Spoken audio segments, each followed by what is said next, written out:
of the hands, or two of the people on my list, since I was going in alphabetical order, was, thanks.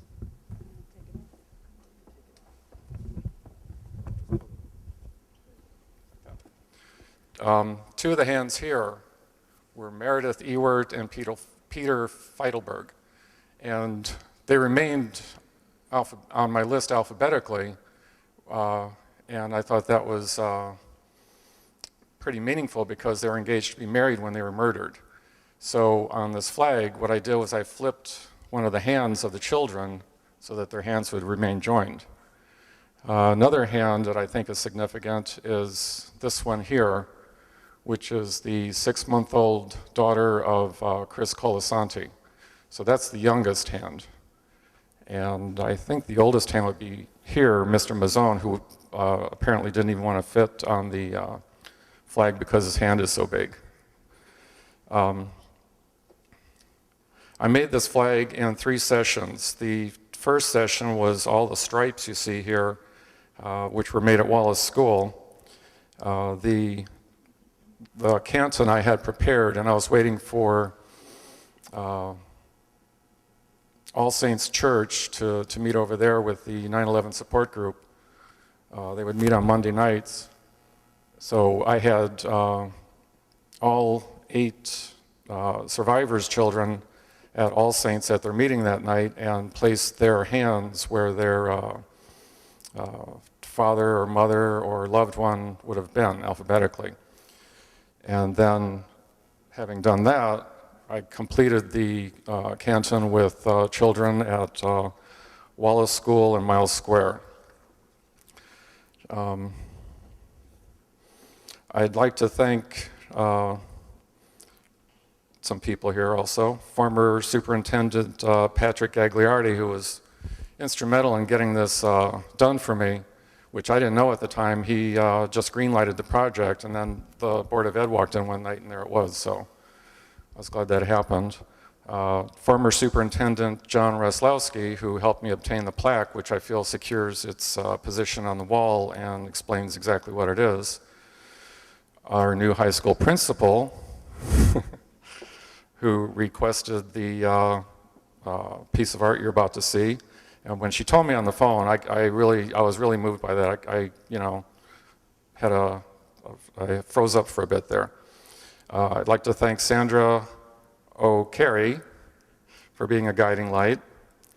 And I'd like to thank all the teachers, parents, and especially the children who trusted me enough to share my vision. And I'd also like to thank my wife, Mary, who hasn't always shared my vision, but has shared my life with me for the past 20 years. Thank you.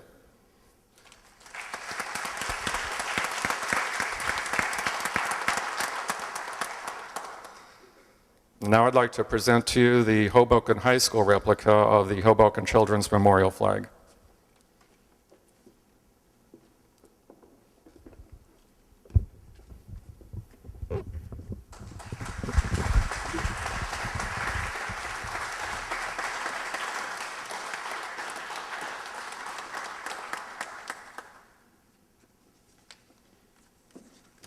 And we found out in doing the research for all this that a number of our 8th and I think a couple of our 9th graders helped to make this flag. And yesterday, more hands went up than I realized. How many of you have a handprint on this flag over here? Raise your hand. Can we just ask you to please come up to the stage for just a minute?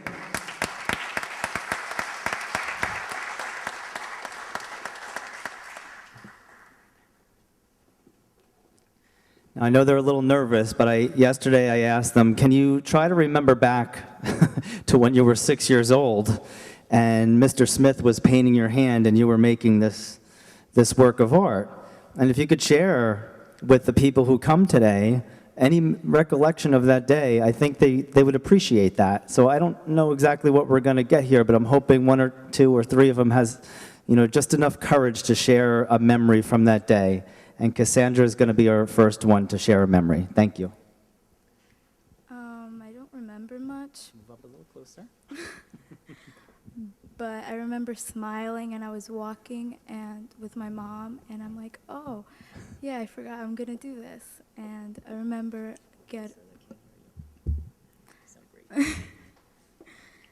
and I got my hand printed on it, and I'm like, wow, this is so cool. I'm putting it on. I'm gonna be part of like a nice piece of art there, and that's about it. Thank you. Thank you. Crystal? Crystal, come here. I was very young at the time, and I remember it briefly, but what I do remember is the feeling of feeling very united and unified with everyone who was helping and participate in making the flag. So I'm very proud to say that my print is on that flag. Thank you.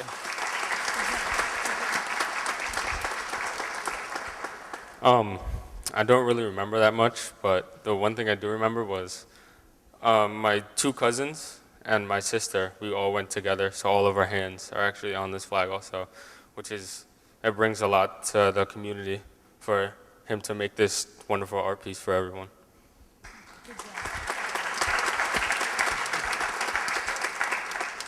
No, I'm gonna be honest, my memory is bad, so I don't really remember much at all. All I remember is Ray helping us with the project and me putting the paint on my hand, and I felt proud to be a part of it. So, thank you.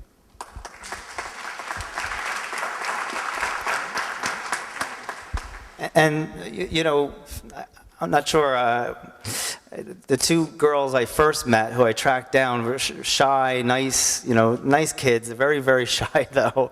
And I spoke to them this week about, Friday we're doing this thing, and they really want to hear what your recollections are. And they said this to me, so I'll say it. I think they were just a little too bashful to be up here. I don't see them in the audience, but they said, I remember it was strange that my hand was getting painted, but we were all doing it together, and it seemed really important. That's what they said. So I'll communicate that for them, and I think in a way that's what they're all saying is it was this feeling of unity. It felt important, even if they don't remember all the details. So thank you for that. Good job. At this time, I want to introduce Miss Melanie Alberto Colmer and the rest of the emergency response team. Please come on up here. I felt that it was important that one person come up here, and he is the one that actually started the program once after 9/11. I have the honor, privilege, and I can never fill his shoes because he's done such wonderful things for this community.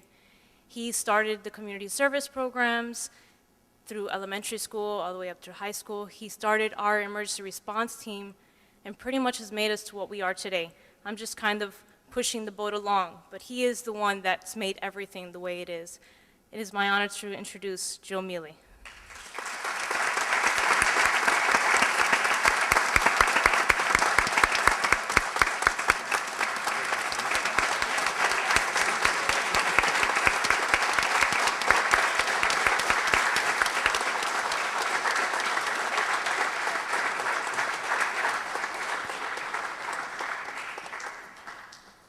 Wow.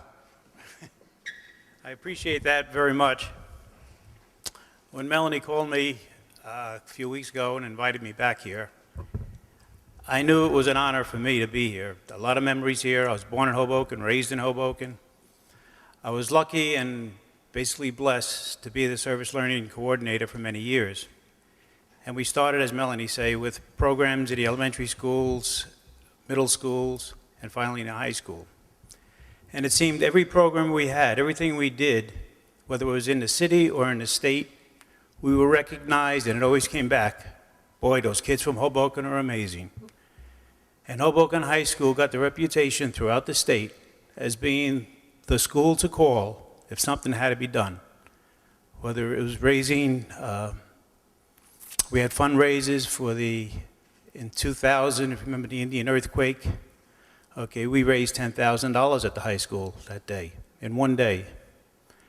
Okay, later on, I remember coming to us and asking us to run carnivals for handicapped children in the state. We were there, and every year they would ask us to come back because we could do the job. Hoboken High School had a reputation throughout the state, and I was honored to represent the high school in Atlantic City, Philadelphia, Long Beach, California. They wanted to hear about our program. Now I live in Fort Lauderdale, Florida, and when I got down there, the director of service learning called me and said, "I heard you moved to Florida. Can you bring some of your programs down here?" Well, it was time to retire, so I had to turn down that. But I remember 9/11 very vividly. Okay, I just came into the high school. I was at Brand School when the first plane hit, came into my office at the high school, and I remember Tommy Malta coming to the high school, the head of the ambulance corps in Hoboken, and asking for anybody with any first aid experience if they can come down and work triage down at the train station or PATH station down in Hoboken.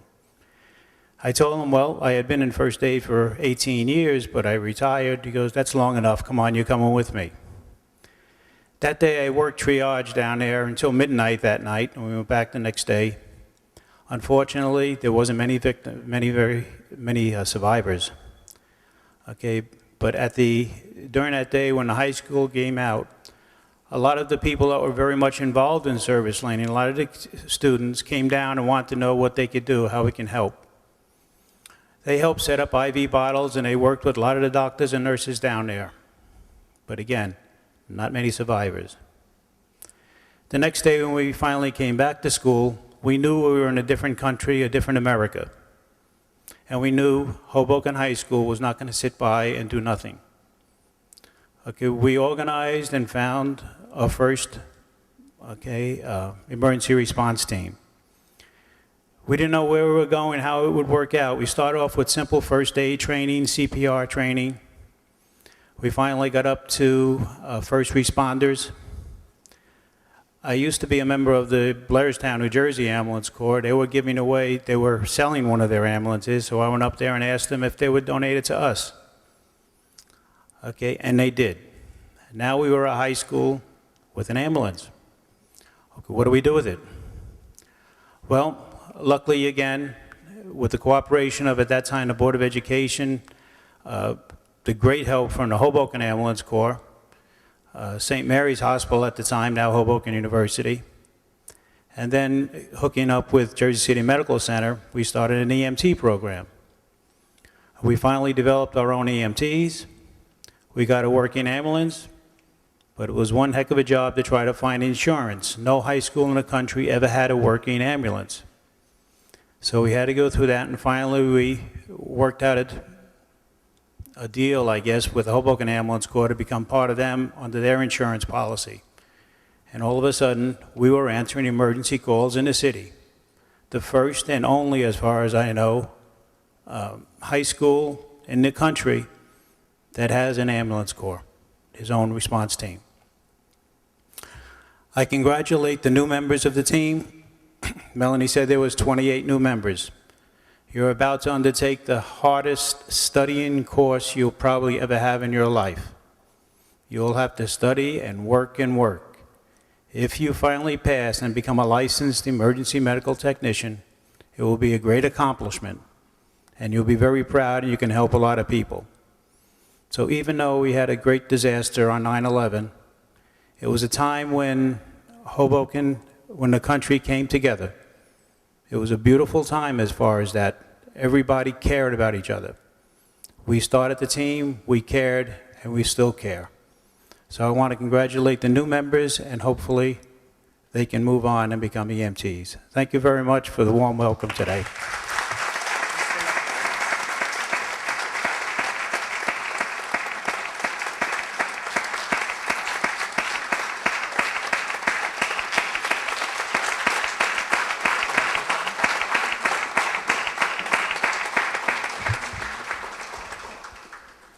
As you see them lining up here, our first old student, now teacher at the school, teacher aide at the school, is Raymond. He is one of the first students who started off with Joe Mealy and Tommy Malta. If you can, please join us as well.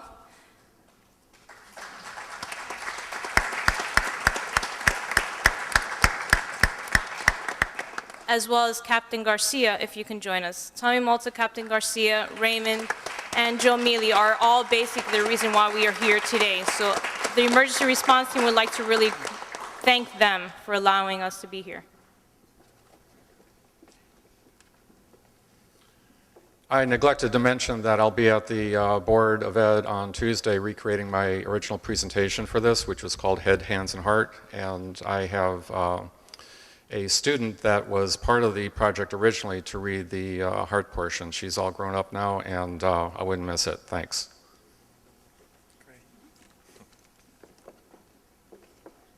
I'd like to call up the other student leaders up to the stage at this time.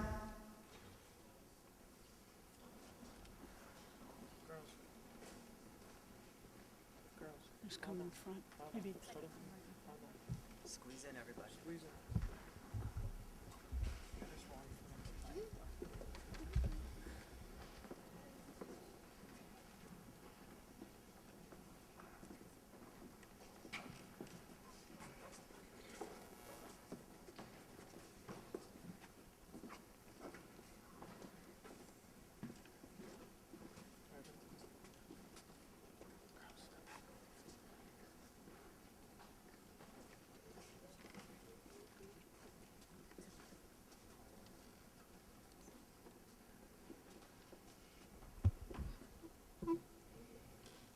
In closing, I just want to say I couldn't be more proud of my students and to be part of this community. And I just want to thank everyone for coming. I think that this was very representative of the resilience, the hope, the healing, the community, and the unity that we all feel at this time.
I'd like to open up by first saying thank you to everyone that's in attendance here today for taking time out of your busy schedule to witness the symbolic and patriotic moment in the retiring of our school flag. I would like